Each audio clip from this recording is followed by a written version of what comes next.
جو اسے بتا رہا تھا کہ وہ لوگ آنے والے ہیں، اور ایک ڈیڈ کا تھا جو لاؤنج میں گونجا تو نمل بھی چوکنا سی اسے سننے لگی۔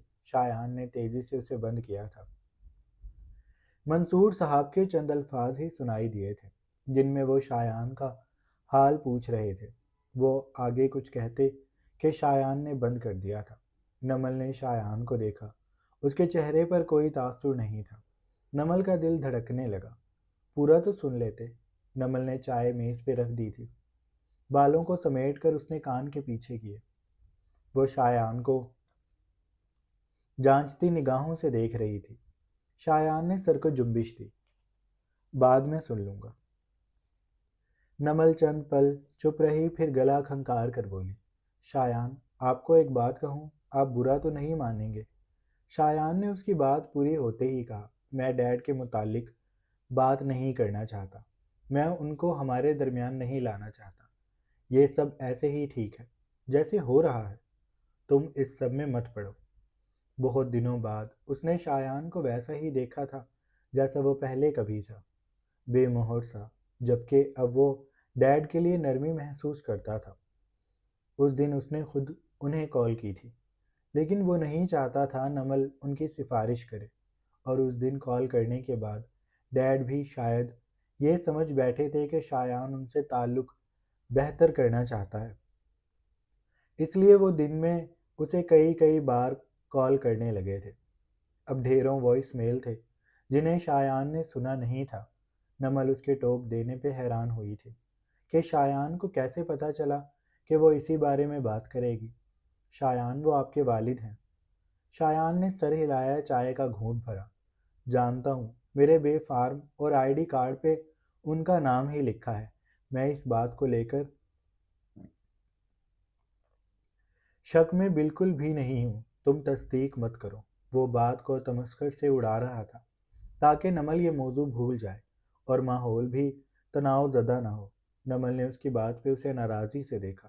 میں یہ نہیں کہہ رہی کہ میں شایان نے اس کی بات کاٹی۔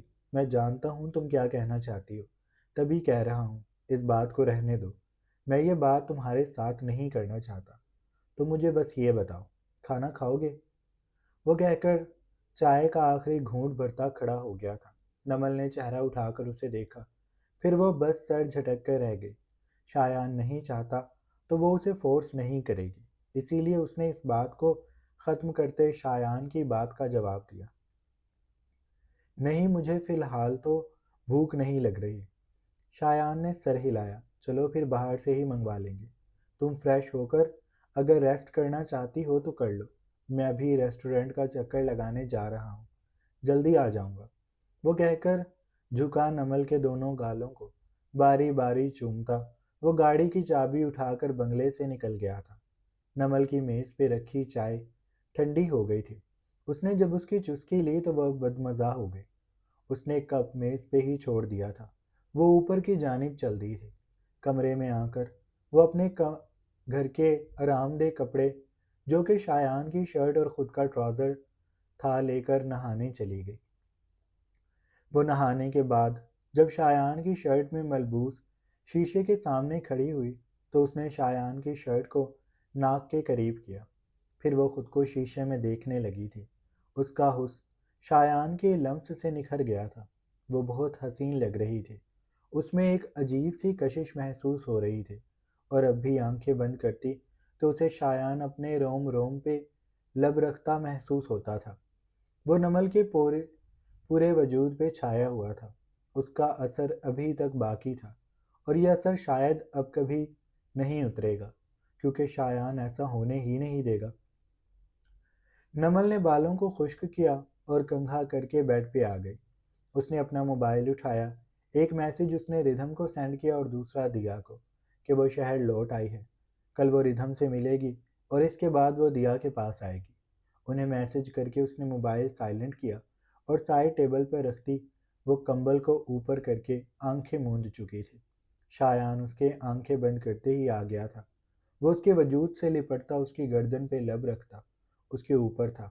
نمل اس کے نیچے خود کو دبا ہوا محسوس کرتی کروٹ لینا چاہتی تھی، لیکن شایان نے اسے ایسا کرنے نہ دیا۔ وہ لبوں اور دانتوں کی گہری مہریں لگاتا نمل کی گداز ابھرتی رانائیوں پہ آ گیا تھا۔ اس کے دل کو شدت سے تھام کر مسلتا وہ وہاں بھی سروں کو اوپر کرتا دانت گاڑ چکا تھا۔ نمل نے سسکی لی اور پھر وہ کب نیند میں کھو گئی اسے احساس ہی نہ ہوا۔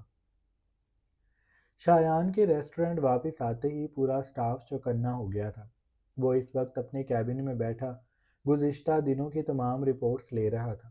مینیجر اس کے سامنے رکھی کرسی پہ بیٹھا اسے فائلوں کے اندر موجود کاغذ ایک ایک کر کے دکھا رہا تھا۔ شایان نے تمام کاغذات دیکھنے کے بعد مینیجر کی جانب نگاہیں اٹھا کر دیکھی۔ ہمارا زمین کا مسئلہ ابھی تک حل نہیں ہوا؟ شایان کی بات پر مینیجر نے سر نفی میں ہلایا۔ سر، ہم اپنی طرف سے پوری کوشش کر رہے ہیں، لیکن دوسری پارٹی کے لوگ اس زمین کی اتنی زیادہ قیمت لگا رہے ہیں جتنی کہ وہ ہے بھی نہیں، اور اس طرح سے زمین کے مالک کا دماغ ساتویں آسمان پر پہنچ گیا ہے۔ وہ زمین دینے کو راضی ہی نہیں ہے۔ یہ لوگ صرف ہماری ڈیل خراب کرنا چاہتے ہیں۔ شایان نے پیپر ویٹ کو کانچ کی میز پہ گھمایا۔ وہ پرسوچ انداز میں گھومتے ہوئے پیپر ویٹ کو دیکھ رہا تھا۔ پھر اس نے سر کو جنبش دی۔ چلو میں ان سے پرسنلی ملوں گا، تم باقی کے تمام انتظامات دیکھ لو۔ مینیجر سر ہلا کر چلا گیا تھا۔ مینیجر کے جانے کے بعد اس نے اپنا موبائل نکالا اور پھر اس پر انگلیاں خود ہی بھٹکتی ہوئی ان وائس میل پر چلی گئیں جو اس کے ڈیڈ نے بھیجے تھے۔ وہ ایک ایک کر کے ان سارے ای میلز کو سننے لگا۔ ڈیڈ اس کے لیے فکر مند تھے۔ ان کی آواز سے ہی ان کی فکر ظاہر ہوتی تھی۔ چند میں حال احوال تھا اور پھر باقی میں بس یہی کہ شایان تم کدھر ہو؟ میری ایک بھی کال ریسیو نہیں کر رہے۔ اور آخری کا وائس میل ایسا تھا کہ شایان کا ایک پل کے لیے دل لرز گیا۔ ڈیڈ بے حد پریشان تھے۔ سہانا نے بھی چند ای میلز کیے ہوئے تھے۔ وہ اتنے دن پہلی بار ان سے رابطے میں نہیں تھا، ورنہ منصور صاحب کو یہ آسرا تھا کہ جب بھی وہ کال کرتے تھے شایان ان کی کال کو کاٹ دیتا تھا، لیکن اب تو ساری کالز وائس میل پر جا رہی تھیں، اسی لیے اس کی پریشانی بڑھتی جا رہی تھی۔ اور یقیناً انہوں نے ہی سہانا کو کہا ہوگا کہ وہ رابطے کی کوشش کرے۔ آخری وائس میل میں ڈیڈ قدرے ناراضی اور افسردگی سے کہہ رہے تھے، اگر تم نے مجھے بتا کر چلے جاتے تو میں اتنا پریشان نہ ہوتا، لیکن تم نہ جانے کیوں مجھے اپنا دشمن سمجھتے ہو۔ میں جب بھی سوچتا ہوں کہ ہمارے درمیان سب کچھ ٹھیک ہو گیا ہے تو تم مجھے جھوٹا ثابت کر دیتے ہو۔ شایان، میں تم سے کیسے معافی مانگوں؟ میں ان سالوں کا مداوع نہیں کر سکتا، لیکن تم اس وقت کو تو ہم دونوں کے درمیان خوبصورت بنا سکتے ہو نا۔ میں تمہیں اب وہ توجہ دینے کے لیے تیار ہوں۔ میں تم سے تب بھی محبت کرتا تھا، میں تم سے اب بھی محبت کرتا ہوں، لیکن تب حالات مختلف تھے۔ میں بہت مجبور تھا، تو میری مجبوری کو سمجھو تو صحیح۔ وہ اتنا کہہ کر رکے، گہرا سانس لیا۔ انہیں شاید خود ہی اندازہ ہو گیا تھا کہ وہ وائس میل پر یہ ساری باتیں نہیں کر سکتے اور انہیں یہ کہنی بھی نہیں چاہیے، اسی لیے انہوں نے موضوع بدلتے ہوئے کہا، تم جیسے ہی بہو کے ساتھ واپس آؤ مجھ سے رابطہ کرنا، میں تمہاری کال کا انتظار کروں گا۔ اپنا بہت سارا خیال رکھنا، اور کسی بھی چیز کی ضرورت ہو تو بلا جھجک مجھ سے رابطہ کرنا۔ میں تمہارے لیے کچھ بھی کرنے کو تیار ہوں۔ وائس میل بند ہو گیا تھا۔ شایان نے آنکھوں کو میچ کر کرسی کی پشت سے سر کو ٹکا لیا تھا۔ وہ چند پل خاموشی سے بیٹھا رہا، پھر اس نے دل میں اٹھتی تکلیف اور کسک کے باعث ڈیڈ کو کال کی۔ پہلی ہی بیل پہ ڈیڈ نے کال اٹھا لی تھی۔ وہ دوسری جانب سے بے تابی سے بولے تھے، یوں جیسے اسی کی کال کے منتظر ہو، یوں جیسے انہیں اب زندگی میں صرف یہی کام بچا ہے کہ وہ شایان کا انتظار کرے۔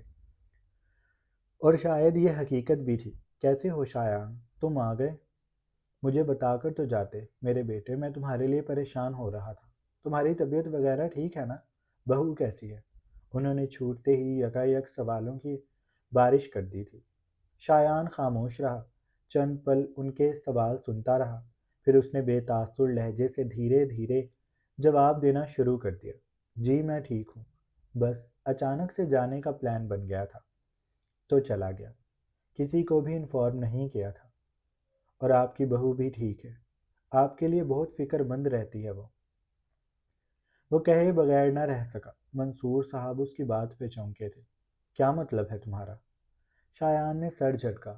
وہ جو آپ اس سے یونیورسٹی میں ملنے گئے تھے نا، تب سے وہ آپ کی وکیل بنی ہوئی ہے۔ اسے جب بھی موقع ملتا ہے آپ کا کیس لڑنے بیٹھ جاتی ہے۔ آپ کو کیا ضرورت تھی اس سے ملنے کی؟ منصور صاحب کو یہ بات سن کر خوشی ہوئی کہ چلو وہ اب اکیلے نہیں ہیں، ان کے لیے کوئی ایسا ہے جو آواز اٹھا رہا ہے، جو شایان کے قریب ہے، جو دھیرے دھیرے اس پتھر پہ ضرب لگانے لگا ہے۔ تو تم اس کی بات مان کیوں نہیں لیتے؟ میرے پاس آ جاؤ نا۔ شایان نے ان کی بات کا کوئی جواب نہیں دیا، وہ بس چپ رہا، اور پھر اس نے کچھ دیر بعد کہا، اب آپ کو میری خیریت کا پتہ چل گیا نا، تو میں کال بند کر رہا ہوں، مجھے کچھ ضروری کام ہے، اور نمل بھی گھر اکیلی ہے، میں ریسٹورنٹ آیا ہوا تھا، اب میں گھر جا رہا ہوں۔ وہ کال بند کرنے لگا تو دوسری جانب سے منصور صاحب تیزی سے بولے، یہ نہیں کہو گے کہ ڈیڈ اپنا خیال رکھنا؟ میری طبیعت کچھ دنوں سے بہت خراب ہے شایان، بی پی بھی ہائی رہتا ہے، اور دل میں بھی ہلکا ہلکا سا درد ہوتا رہتا ہے۔ وہ نہ جانے کیوں شایان کو یہ سب بتا رہے تھے۔ شایان، ڈاکٹر کہہ رہے ہیں کہ مجھے اب بزنس وغیرہ سے چھٹی لے لینی چاہیے، میں اب مزید ٹینشنیں برداشت نہیں کر سکتا۔ ان کی طبیعت کا احوال سن کر شایان کا دل ڈوب کر ابھرا تھا۔ وہ ایک دم سے سیدھا ہو کر بیٹھ گیا۔ آپ نے اچھے سے چیک کروایا تھا سب کچھ؟ کوئی زیادہ مسئلہ تو نہیں ہے؟ وہ نہ چاہتے ہوئے بھی اپنے لہجے میں سر اٹھاتی فکر کا گلا نہ دبا سکا، اور منصور صاحب جیسے یہی سننا چاہتے تھے۔ اس کی یوں فکر میں ڈوبی آواز نے انہیں حوصلہ دیا تھا۔ میں نے اپنے ٹیسٹ وغیرہ کروا لیے ہیں، سب کچھ نارمل ہے، لیکن پھر بھی طبیعت ٹھیک نہیں ہو رہی۔ کچھ دنوں سے میں اور سہانا گھر ہی ہیں، مزے کر رہے ہیں۔ وہ کہہ کر خود ہی ہنسے۔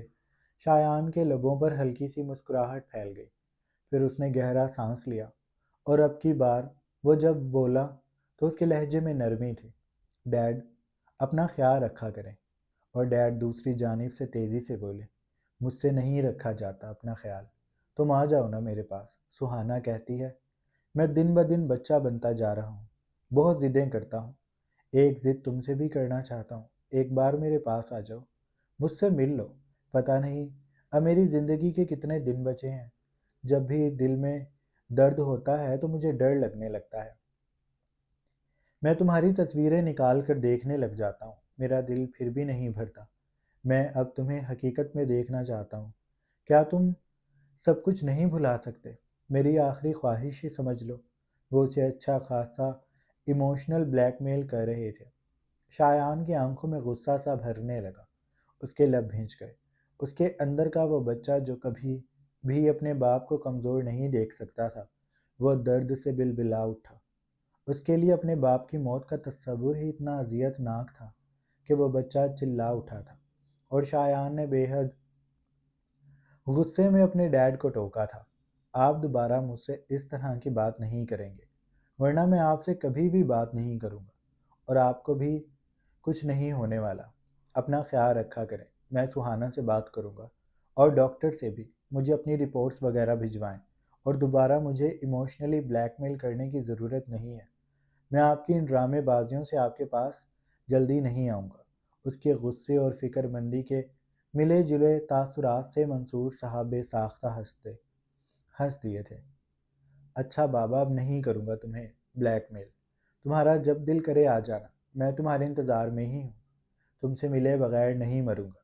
شایان نے ناراضی سے سر جھٹکا، اب آپ مجھے کال مت کیجیے گا۔ وہ کال کاٹنے ہی لگا کہ منصور صاحب مصلحتاً بولے، اچھا بھائی، اب اپنے مرنے کی بھی بات نہیں کروں گا، میں جان گیا ہوں میرے بیٹے کو مجھ سے بڑی محبت ہے، وہ مجھے اتنی جلدی مرنے نہیں دے گا، اور میں بھی نہیں مرنا چاہتا، میں تمہارا انتظار کر رہا ہوں شایان، اور میرے بیٹے، اب تم اکیلے نہیں ہو، تمہارے پاس تمہارے بابا ہیں، تمہیں جو چاہیے مجھے بتانا، میرا سب کچھ تمہارا ہے۔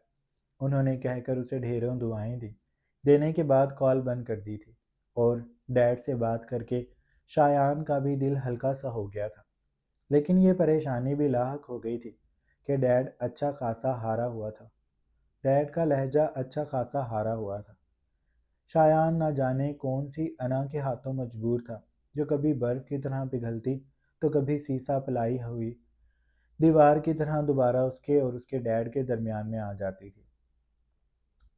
شایان معافی دینے میں بڑا کنجوس تھا، لیکن اب اسے لگنے لگا تھا کہ اسے موو آن کرنا چاہیے۔ آہستہ آہستہ تعلقات بہتر ہوتے ہیں۔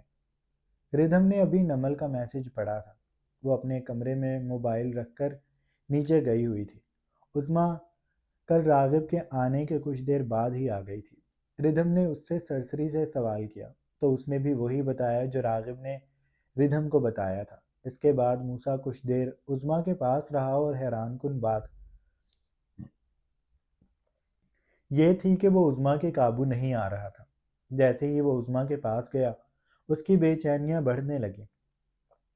وہ گلا پھاڑ پھاڑ کر رونے لگا تھا اور ردھم حیران تھی کہ یہ صبح سے نہیں رویا تھا اور اب عظمیٰ کے آتے ہی دوبارہ رونے لگا تھا، تو ردھم نے اسے عظمیٰ سے لے لیا تھا۔